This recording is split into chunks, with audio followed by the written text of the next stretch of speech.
Welcome to the Coaching Clinic with John and Angie. The show for professional coaches who want to develop their skills and grow their business. Follow the show on your favorite podcast app. And join us every Wednesday for new episodes. Well, welcome to the show. And as you can already probably tell, it's just me today. So Coach John with you, and Angie will be back with us for our next episode. But on this show today, we're going to keep it fairly short, and we're going to talk about connecting with clients and to make sure that we do that well and to keep that connection going in the long-term relationship we have with our clients, and getting connection back when maybe we have perhaps lost some rapport for some reason along the way. Now, there's different types of connection for sure in your coaching sessions. So if you're doing primarily one-to-one, then you do probably want to focus more on the one-to-one connection. But if you're doing group coaching, which may be in addition to one-to-one, or that may be your primary form of coaching, then there are some different things you can use to help you do that. So there will be some things that are core principles here and some things that will be a little different depending on the nature of the connection that you are trying to establish. And there are times where we lose connection or rapport with people along the way, or maybe it just weakens a bit and we want to make sure it's as strong as it can possibly be. So in this shorter episode, that's exactly what we want to cover today, to help you make sure that you and your clients feel connected. From the get-go, one of the best things you can always do is to be a natural smiler, especially in the earlier stages of your relationship. We don't want to be too serious all the time with coaching. Now, there are certainly times where we maybe don't want to have a smile on our face when we're working with clients because it might not be appropriate. That in the early stages of getting to know someone, certainly welcoming a new client and getting onto initial calls as well, a good smile really helps. And a proper, true smile, smiling with the eyes, not just with the mouth as well. And even if you are audio only, it still makes a difference to how you sound. Smiling will definitely come through one way or another, and it will come through in your energy as well. The physical act of smiling does start to change our neurology a little bit. Our brain chemistry is without a doubt that we can impact our own emotional state by our physicality. We probably know that if we are slouched over and sound low energy, the chances are we're probably feeling that as well. We are leading our energy further into that. But even if we're feeling a bit low energy, if we sit ourselves up or stand up straight, I know some people like to coach while they're standing up. I believe some people even try and coach whilst they're on treadmills these days, but I am not one of those people. Now, I appreciate some people may have physical limitations that might prevent some of these things, but for the majority of people, sitting yourself upright, putting your shoulders back, plastering a smile over your face, and a real smile will change somewhat how you feel. And even if you are initially resisting that, I'd encourage you to do that, because your energy, you are the leader. You often hear Angie saying you're the pace car. It's not just true for the content of your coaching sessions, it's true for the energy of them as well, the emotional energy of them. You set the tone to a greater degree, especially when people initially come onto a coaching call or session with you. So whether you are doing one-to-one or group, this counts for all of those. If your energy isn't good and strong, then that will come across and may interfere with clients' ability to connect with you. We do need to still strike a balance. We don't want to have too much energy. We don't want to become inaccessible to our clients, especially on one-to-one calls. So we want to keep it moderate. We probably ideally want to aim for somewhere slightly above where most people are at. Now, if you are naturally high energy, stick with that. Don't change it at all, because people will probably come to you for that and they'll expect it. And you may not need to turn it up any more than that. But if you are not a naturally high energy person, the small shift isn't going to feel too jarring for people. Whereas if you made a huge shift in energy before doing these things, people start to wonder what's going on with you, whether you've taken something or whether something has happened. So you want to still stay true to you. This is all the thing about turning up the dials just a little bit when you are connecting. This is probably more important with group situations where you do need to dial up the energy somewhat noticeably. Again, you don't need to become a hyperactive clown version of yourself. You really just need to turn up the dials a little bit to be the energy leader on the calls or the sessions that you are leading. Very important for online, especially if you are doing a Zoom group or conference. You may need to do that a little more than if you were in person, because you have other barriers to attention and engagement in group settings, especially online, where people could be attending to their mobile phone or checking their emails whilst they're on a call with you. Especially noticeable when that's one-to-one calls, but harder to observe those things, and it's harder to call them out as well when you are on group calls where you may have 5, 10, 15, 20 or more people. And certainly if you're getting into the hundreds of people on a call, you are never going to be able to manage that. The best you can do is try and keep engagement checked in from time to time in those calls. Now, I think one of the best ways to help yourself lead energy is to always aim to be in a state of warmth and competence when you are coming into coaching sessions. I would say that's especially true when you are engaging with brand new clients, but I think it's a great energy to be approaching your coaching from as well. Warmth, competence, approachability, be welcoming to connection with your clients. Now, in one-to-one sessions, that may mean that you start off with a little small talk connection. How are you? How have things been? You don't want to get into a full in-depth conversation. You are not just meeting up in a coffee shop with a friend. You've come together to do something. But I think it's fine to check in, have some pleasantries with people, because that is how people are. I think if you were to come onto a one-to-one coaching session, I had a coaching session this morning with a married couple. And if I was to come onto that and say, right, straight to business, on their very first coaching session with me, I don't think that would have been a great way to help develop that relationship. I wanted it to be warm. We had a little chat about things, but no more, certainly not more than 3 or 4 minutes of the call. And I do tend to extend first calls with people anyway, so it didn't really eat into any of the coaching value. But once that's done, all right, we know we're not here to chat, we've come here to achieve some outcomes. So let's get to it if you're ready. And then we get into starting it. And I do think checking in with permission with your clients is always a good thing, even for simple things like that. If you're ready to go, give me a yes.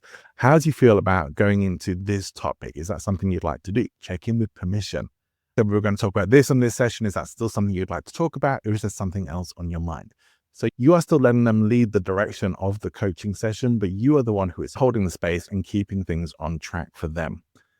So in one-to-one sessions, one of the things that will really matter most isn't just being a good listener, but being really present on the calls. And that does mean being a good listener, but it also means staying tuned in, not allowing yourself to be distracted by other things that could be going on. You may be waiting for an email to come through. You might know that the childminder is going to contact you any minute, or your partner or a new prospect who could be reaching out to you at any time. And those are not things that should be distracting you in a 30 to 60-minute coaching session. There are simple connection tools that probably many of us have learned. And if we're going to be in visual contact with our clients, whether that's in person or on Zoom or some other platform, we do want to try and have as close to what can seem like eye contact as possible, which does mean you will need to be looking into your video camera pretty much directly as if you are looking into their eyes, which could mean that you might miss out on some of their expressions and things like that. Now, I have a camera that actually comes about a third of the way down my screen, because then I can fix the screen so that the camera is more or less where the client's face is for a one-to-one session. And that way the eye contact feels more real. Definitely harder to do that with group, but still, you're probably not going to be able to really pay attention to people's expressions and responses as much. So looking direct into camera is still very important, and probably less reason not to on a group session if you are online. When you are in person with people, the eye contact generally is more natural, especially one-to-one. You're going to have more natural level of eye contact. But in groups, you may want to hold yourself more in a peripheral vision than a foveal vision. Foveal is like looking directly ahead, focusing on a spot. Peripheral is more of an expanded vision where you are able to see more out to the sides, and you'll notice more of what's going on with your audience as well. That may be more useful on calls where you are one-to-one with a camera looking directly into that. Whilst it's not going to be as focused as you might if you were able to watch them on the screen and not be concerned about the eye contact, it's still going to give you something. So eye contact is really important for connection, but body language as well. I think it's good when people can see your hands Not all the time necessarily, but at least at various points, especially if you are someone who likes to gesticulate like I do and use your hands while you're talking. Be natural in your conversation with people. And it does show a bit of emotionality and warmth as well when you're using your hands to talk. And it can help to emphasize points that you're making, especially in group sessions. But whilst we don't want to be someone who is just using our hands to talk and that becoming a distraction from what we're saying, we can use it to help emphasize what we're talking about and to be more natural on camera. We do have more trust for people when we can see their hands, as strange as that might sound. True. Things like matching and mirroring, we've probably heard of. So certainly that's easier to do when you're in person with somebody and you can see how they're sitting. You can see their posture. You can see whether they've got their arms crossed, their legs crossed. You can match or mirror those postures yourself to help develop rapport and connection. These things are probably more important when you are developing rapport in the earlier stages. If you are naturally good at connecting with people anyway, you probably find yourself doing those things. And maybe even, there's degrees to which we match and mirror people in many different ways. So we might be doing that with our tonality. We might be doing that with the speed of which we talk, not just with our physicality. We might be doing that with the timbre of our voice, the volume of our voice, and other ways. There can be other ways as well. Some of the language we use can be matching or mirroring too, so that we help people to feel comfortable. There was a really useful tool, which some people have labeled as tactical empathy, which is essentially repeating back what you feel that the other person has said. So you might say something like, all right, I hear what you're saying. That sounds a little bit like this. Is that correct? Or it seems that you may be feeling this way about that from what you say. Is that correct? Not to do that to put words into the mouth, but only to reflect back what they said to you. It shows a deep level of listening, shows that you are being present with your client, especially on one-to-one calls, and can be a very useful tool in deepening connection because people like to feel that they're being really well listened to. Undoubtedly, using their name, especially in earlier stages, not to the point where it just seems ridiculous, not like in every single sentence, but certainly a number of times to show it helps you remember the names for starters for the longer term coaching relationship. But people do tend to like the sound of their name. So don't be afraid to use people's names where you possibly can. And that can be good in group settings as well. People feel even more seen if they're in a group and you use their names and connect with them directly. So having some one-to-one interactions on group coaching calls or group training sessions can be really helpful as well. Now, if you are on a platform doing some coaching for whatever reason, you may want to use whatever presenting skills you have to help you to do that. So think about these things that I've said about your competence and warmth and approachability are still really important. I think it's always a good idea in all settings, one-to-one or group, to frame things up, to frame up your approach, to frame up how the session is going to run and how you do things, and that they can ask questions or where there's opportunity for interactivity or where you expect them to speak up. Frame those things up early on. This is one of the reasons why you may want extra time on early sessions with one-to-one clients so that you can establish those things for how coaching sessions are, rather than leaving them having to figure those things out as time goes on. So you can set the scene up that they're going to know pretty much what to expect for every coaching session that they come onto. But I think framing up is really good for group calls as well. But what about the times where you feel that you are losing rapport? But you can take rapport here as meaning trust and connection. These things actually make that rapport with your client relationships. If you feel that you're losing that, then I think you do want to get the energy back, meet them where they're at, and try and lead them energetically to a better place. Part of doing that can be some matching and mirroring as well, especially tonally, especially with your voice. So notice how they're speaking, how they're sounding, meet them as best you can where they are. You don't want to step into their emotional state, but you want to show that you are at least tuning into them and present for that. If it's the case that you feel like you've messed up as the coach, then I think it's important to own that as quickly as possible. We don't really ever want to be in a coaching situation where we are trying to avoid taking responsibility for somewhere where we may have messed up. It's not always the case that we have, though, even sometimes when we think we have. So don't jump straight into always taking responsibility for whatever situation is going on. You can check in with your clients. And if you feel you may have some culpability in the direction that things are going, which isn't desirable, then you can certainly bring that up and maybe say something along the lines of, I feel like I may have some culpability here in how we're directing this. And if that's the case, I would like to apologize for that. That's not my intention. Are you open to getting things back on track? And you may find out from them that they feel it's not you, that it's just something that's going on with them. Something probably will come out of that. A conversation that will likely deepen the relationship. It's not necessary for us to be perfect as coaches. We're not really there to be flawless, but we don't want to be doormats either, where we take responsibility for everything that may not be great in a client's life or coaching situation. We still want our clients to take responsibility for their part in whatever is going on. People are still responsible for their energy. And you may find that even if a client were to say to you, you made me feel like this, we should know as coaches that we don't make anyone feel a certain kind of way unless you have intentionally tried to do that. I choose not to go down the path of, well, you're making yourself feel like that, because it sounds really snide and I don't think it's very helpful. To still be from a place of understanding and check in with your client. We don't want to give one of those crappy apologies either that's not really an apology. So I would say something along the lines of, that's not my intention. And if that's how it's come across, I really apologize. Help lead them to clarity. They're either going to accept that or they're not. But if you get pushback on that, I don't think you want to find yourself in a position where you're defending yourself. You may want to explore something and say, oh, is this something we can talk about a little more deeply? My intention here was for this, but this seems to have been the outcome instead. It's not where we want to go. Can we talk about this and see where things may have gone wrong so we can get things back on track? If you feel that's appropriate. There is a degree to which you have to let your intuition as a coach guide you, your ability to relate to people and to connect with them. In group settings, I think one of the things we can do that really does help, and we'll sometimes be resistant to doing this, is to being open to sharing some of our mistakes. I do that less in one-to-one coaching than perhaps I would in group settings, where I might tell a story.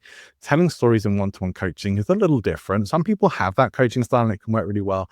And if the coaching relationship is good and solid, you maybe can do that. But I think you have to be very careful with it. It can feel a little more impersonal, but in a group setting, it can actually feel more personal and bring people in. So stories can feel more appropriate in group coaching, group training sessions, and I wouldn't be afraid to use them. We don't want to put ourselves into stories where we look like idiots or where we damage our own credibility, but owning some of our mistakes and showing that we have learned from them, that we've healed from them, learned from them, we've moved on, and we've gotten to a better place, can still be really valuable. And it doesn't have to just be ours. It can be people that you've worked with. It could be someone who's well known. It doesn't always have to be your story, but sometimes it is good to share the stories from your own life where things haven't been perfect or where you haven't done things.